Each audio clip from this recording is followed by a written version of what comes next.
So I'm Sean Sanger, resident here in the North End, and one of probably 3 or 4 volunteer gardeners that we work over here typically on Saturday mornings, and we tend the what I'd like to call kind of one of the living exhibits here on campus. It's the 18th century garden. So all of the plants that are in this space here are plants that they conceivably could have had in their backyard or what little courtyard spaces they might have had. A lot of these have got either medicinal or, as you can imagine, culinary purposes, and a lot of them likewise are purely aesthetic. But everything here would be basically 18th century period accurate. We get a lot of our plants, seeds, bulbs, and some of the cuttings that we get from Thomas Jefferson's estate, and then we start those from scratch, usually in the spring. But yeah, we do our best to really be really sensitive and mindful of the sources to keep the authenticity of the plants to that time period. We don't get into a lot of the new modern hybrids where a lot of the plants, the flowers get much bigger and showier. They're obviously kind of cultivated to get that big show of color, but a lot of these is like what I like to call kind of the great grandparents, if you will, of those new modern day versions. All right, so some of the really cool ones here in the garden. This particular one right here, it's kind of past its peak as far as the flower, but that is a Monarda or bee balm. And the really cool thing about this one is it's got a really good flower and it's a great pollinator.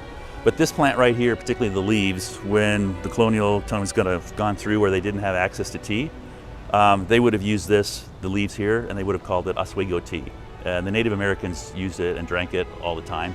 But that would have been their alternative to the sourcing of tea during obviously the revolution and the times in those periods. So that's kind of a really cool one. And the one that's right here, it's got this really soft kind of white to pink bloom, is called soapwort. And what's really cool about this one, we've talked to people who have visited us from England in particular, and they still use this plant, hence the name soapwort. It's a really soft, non-abrasive plant, but they still can today use this to clean their tapestries and likewise their pewter. Once again, it's a really non-abrasive, and I don't know for sure if it's the leaves, but this particular plant is the source that they use for that. Let's see, what else do we have here? This particular one, it's a little teeny tiny white daisy. These kind of are almost spent. It's called fleabane. And this one, they would take the leaves and they would dry them and kind of crush those, and they would leave them at their door thresholds or likewise over kind of their windowsills, and it would keep pests out. It must have been the fragrance or the oils, but it would kind of help deter those from entering the home. Let's see, let me find, we have to pause here for a second. Let me find, oh, it's right here, this will work.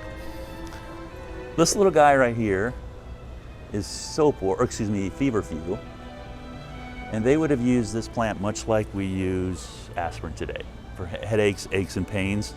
And my understanding is they would take the leaves, they would dry those, and then they would steep it and they would drink it much like we would do a tea, but it would be once again kind of on the herbal side of the plant materials.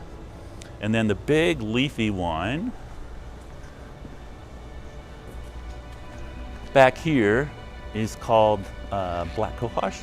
And you can start to see, well, I'm sure we'll have some more blooms like this a little bit later in the summer. They're not overly showy, but you can still buy this one in herbal kind of health stores. And you can buy these, I think, primarily in a pill form, but they would have used this one to kind of ease women's cramping and women's pains. So it's kind of cool to have these kind of living kind of medicinal plants in the garden. And then there's one more, it's probably past its peak, but we also have in the years past, a really good display of foxgloves or digitalis. And they still use that today for basically heart medicine. So the key thing is finding that right dosage, because the right amount, perfect, it'll cure you. Too much and it would kill you. So the idea of kind of understanding the dosages there is really critical, but it's really cool to kind of know that all comes from living plants.